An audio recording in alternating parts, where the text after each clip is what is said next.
Hello friends, welcome to Teachers Empire. आज की इस वीडियो लेक्चर में मैं डिस्कस करूंगा उत्तराखंड एलटी और लेक्चरर की तैयारी कर रही अभ्यर्थियों के लिए कुछ मेन पॉइंट्स जो कि हमारे रिलेटेड होंगे विलियम ब्लेक नाम के राइटर से।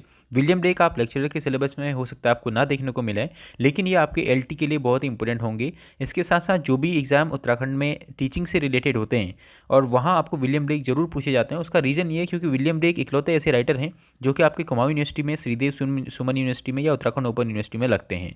और जो मैं आपको पॉइंट्स बता रहा हूँ ये मैंने उत्तराखंड ओपन यूनिवर्सिटी की बुक से ये पॉइंट्स को लिया है और खास आप लोग के एग्जाम की प्रिपरेशन के पॉइंट ऑफ व्यू से मैंने इसे लिया है। तो चलिए मैं शुरुआत करता हूँ।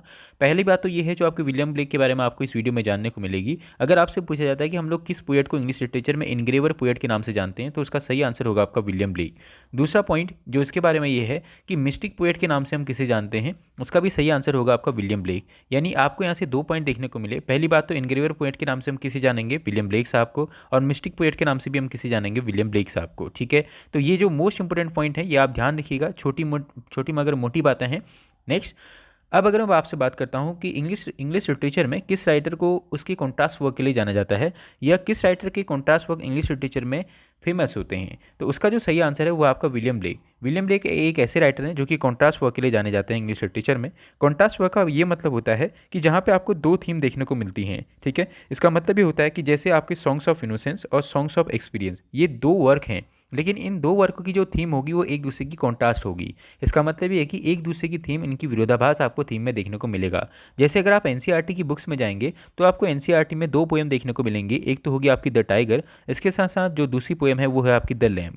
द टाइगर जो कि आपकी बीए में भी ये पोएम मेंशन है। तो द टाइगर और द लैम जो पोएम है, ये दो पोएम भी आपकी कॉन्ट्रास्ट वर्क के अंदर आती हैं, जो कि किसने लिखी थी, विलियम ब्लेक साहब ने लिखी थी। इसका ये मतलब है कि आपको इन दोनों पोएम्स की जो थीम होगी उसमें आपको कॉन्ट्रास्ट यानी विरोधाभास आपको देखने को मिलेगा। इसके बाद जो मोस्ट इंपोर्टेंट पॉइंट है जो मैं आपको बताना चाहता हूँ, first prophetic book in English literature, ये बहुत ही नया पॉइंट है, ये आपको कहीं कहीं देखने को मिलेगा। तो first prophetic book in English literature जो लिखी थी वो लिखी थी आपकी विलियम ब्लेक साहब ने। ये भी आपके कौन है, एक राइटर हैं जो कि इंग्लिश राइटर हैं। तो विलियम ब्लेक ने एक पोएम लिखी थी जो, और फर्स्ट प्रोफेटिक बुक के नाम से हम जिसे जानते हैं वो है आपका टीरियल। ठीक है, टीरियल या हम इसको ट्रायल भी पढ़ सकते हैं। तो first prophetic book in English literature is written by William Blake. ठीक है, प्रोफेटिक बुक का ये मतलब होता है कि जो आपको भविष्य की बातों के बारे में जो बुक आपको बताती है उसे हम लोग प्रोफेटिक बुक कहते हैं। और विलियम ब्लेक एक ऐसे राइटर थे जिन्होंने प्रोफेटिक बुक लिखी थी। अब मैं आपसे एक और क्वेश्चन पूछ रहा हूँ कि विलियम ब्लेक इंग्लिश राइटर हैं या आपके आयरिश राइटर हैं।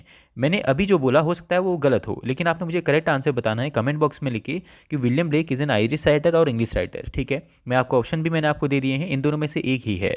नेक्स्ट आता है विलियम ब्लेक की जो मोस्ट इंपोर्टेंट जो वर्क हैं जो कि आपके एनसीईआरटी की बुक में मेंशन है, वो दो वर्क हैं। एक तो आता है आपका द स्कूल बॉय, दूसरा आता है आपका कौन सा, द फ्रेंच रिवॉल्यूशन। ये दो पोएम्स हैं विलियम ब्लेक की, ध्यान रखिएगा। फ्रेंच रिवॉल्यूशन नाम की पोएम किसने लिखी है, विलियम ब्लेक ने लिखी है। और द स्कूल बॉय नाम की जो पोएम है ये भी किसने लिखी है, विलियम ब्लेक ने लिखी है।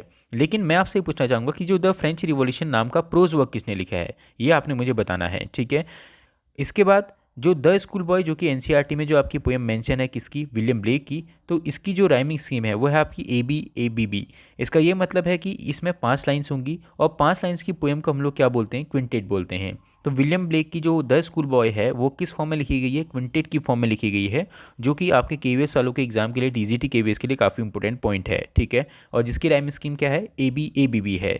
अब आप चैनल को सब्सक्राइब करिए और बहुत ही जल्द आपके लिए आपके पास एक बुक भी आपको देखने को मिलेगी टीचर्स एम्पायर की तरफ से, जिसमें आपके सारे राइटर्स मेंशन होंगे और वो इंपॉर्टेंट होगी आपके उत्तराखंड एलटी और लेक्चरर की तैयारी कर रहे विद्यार्थियों के लिए। ठीक है, टीचर्स एम्पायर केवल उत्तराखंड के टीचिंग एग्जाम्स के लिए जाना जाता है। उम्मीद है आपको वीडियो पसंद आई होगी। आप मुझे कमेंट बॉक्स में ध्यान दीजिएगा, आपने मुझे आंसर किस बात का देना है। एक तो ये कि विलियम ब्लेक इंग्लिश राइटर हैं, आयरिश राइटर। दूसरा ये कि विलियम ब्लेक इंग्लिश लिटरेचर की कौन सी एज से बिलोंग करते हैं। ये दो क्वेश्चन मैं आपके लिए छोड़ जा रहा हूँ। नेक्स्ट वीडियो में अब मैं आपको इसके भी आंसर दूंगा। वीडियो को आप लाइक करें, कमेंट करके अपनी आप एक हाजिरी दर्ज करा सकते हैं, एक अटेंडेंस आप लगा लें कि हाँ हमने वीडियो देख ली है। Thanks for watching this video, do like and subscribe.